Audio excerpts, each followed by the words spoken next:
c'est parti pour la CAN 2024, les amis. Ça y est, les Jeux sérieuses vont débuter. Le Sénégal va jouer son match d'ouverture ce lundi face à la Gambie. Bienvenue sur la chaîne. Si vous n'êtes pas encore abonné, abonnez-vous s'il vous plaît. Il y a du très lourd qui va arriver. Et c'est parti. Nous allons d'abord commencer par la formation qu'on vous propose. Ensuite, nous allons analyser l'équipe de la Gambie, leur dernier match, la formation que j'utilise souvent. Et ensuite, on va aller sur l'équipe du Sénégal, parler de joueurs à suivre. Par la suite, je vais vous donner ma prédiction du match. Et alors, les amis, voici mon 11 de départ. Dans les buts, Edouard Mendy qui est à 100% sûr d'être titulaire. Niakhaté qui est à 100% sûr d'être titulaire également. Koulibaly, 100%. Cher Kouyaté, je l'ai mis parce que je pense qu'Alucissé va miser sur l'expérience. Et Cher Kouyaté, il a de l'expérience et à chaque fois qu'il est sur le terrain, il donne tout et il fait le job normalement. Donc, je pense qu'il sera titulaire. Ensuite, on aura Jacob forcément à gauche et à droite Crépin parce que Sabali n'est pas encore en forme vu qu'il revient de blessure. Donc, il y a de fortes chances qu'il soit sur le banc.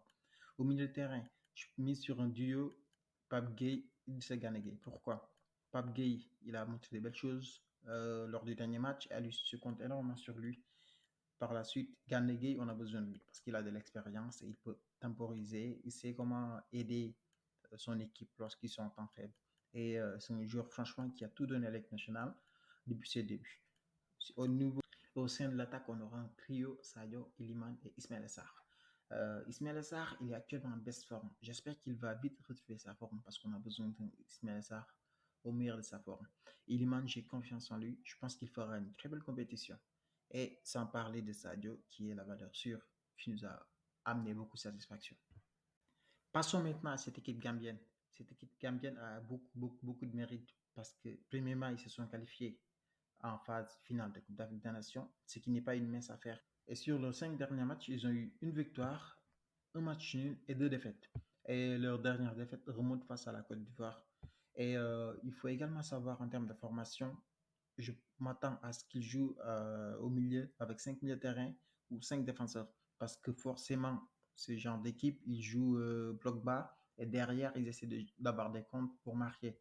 Donc, pour ne pas manquer de respect à la Gambie, franchement, je pense que le Sénégal est largement capable et supérieur à cette équipe. Quelle que soit l'équipe qu'Alucé mettra en place, le Sénégal devrait prendre le dessus sur la Gambie parce qu'on doit bien rentrer dans cette compétition afin d'être sérieux et serein et bien préparer les autres matchs. Il faudra assumer notre statut de champion d'Afrique, rester humble et sérieux et être efficace devant les buts. Le joueur à suivre dans ce match, nous allons voir ça tout de suite. Du côté du Sénégal, commençons d'abord par la défense avec Moussa Niakhaté. Il a montré de très belles choses depuis son arrivée dans cette équipe. Je pense qu'il fera une très bonne CAN, ce qui serait une suite logique de sa carrière en équipe nationale. Au milieu de terrain, nous suivrons bien la performance de Pape Gueye, qui a fait un bon match face au Niger et il a une très belle frappe, mais malheureusement, il n'arrive pas à cadrer ses tirs. Il devrait vraiment travailler sur ça. S'il travaille sur ça, en saison, il pourrait minimum marquer 8 ou 7 buts. Ismaël Sarr, l'imprévisible. Ismaël Sarr, on l'adore tous, on sait qu'il est bien, c'est un bon joueur. Mais malheureusement, il est inconstant. Et récemment, il est en manque de confiance. Franchement, ça me fait de la peine. Et j'espère qu'il va vite retrouver la confiance parce qu'on a besoin d'un bon Ismaël Sarr également.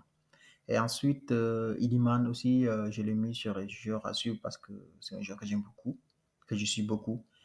Et je pense qu'il va faire une très bonne compétition également. Et pour finir avec Sadio, Sadio c'est l'idole de toute une génération. Il est adoré, il sait ce qu'il doit faire, il sait ce qu'il attend. Et j'espère qu'il sera le leader tant attendu, comme d'habitude, et il fera la différence. Et pour terminer ce débrief, on va passer à la prédiction du match. Alors, ma prédiction du match, c'est 2 buts à 0. Donc, le Sénégal, je pense qu'ils vont marquer très tôt.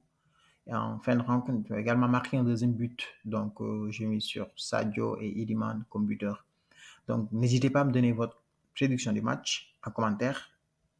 On arrive à la fin de cette vidéo, les amis. N'hésitez pas à aimer, à partager et surtout à vous abonner.